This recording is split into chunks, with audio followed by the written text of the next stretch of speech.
आता बातमी ती ठाकरे सेनेचे खासदार संजय राऊत यांच्या सूचक विधानाची। 2029च्या आधीच फडणवीस केंद्रात जातील आणि त्यांच्या जागी बावनकुळे हे राज्याचे मुख्यमंत्री होतील असा दावा राऊतांनी केला।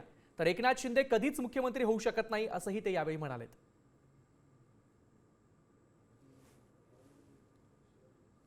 दरम्यान यावर सुधीर मुनगंटीवार आणि बच्चू कडू यांनी नेमकी काय प्रतिक्रिया दिली आहे पाहूयात। 2029 पूर्वी जर तुम्हाला पंतप्रधान पदाची संधी मिळाली तर महाराष्ट्राला आनंद होईल मराठी माणूस झाला म्हणून।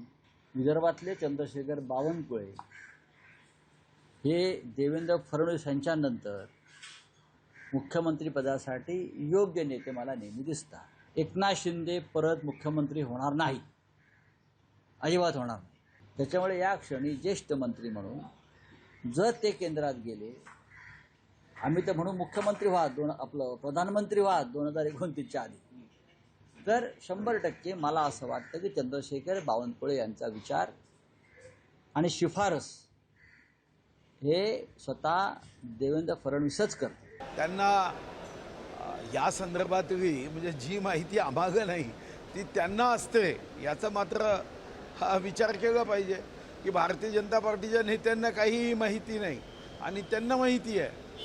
मला वाटत नाही की आमचं केंद्रीय नेतृत्व अशा पद्धतीने वागत असेल। नाही, एकंदरीत चित्र तसंच आहे आणि मला वाटते काही महिन्यातच हा फेरबदल होईल आणि ज्या एकनाथजी शिंदे साहेबांमुळे भाजपचं सरकार आलं तो खऱ्या अर्थानं परोपकारी भावना भाजपनं ठेवली पाहिजे अशी अपेक्षा आहे।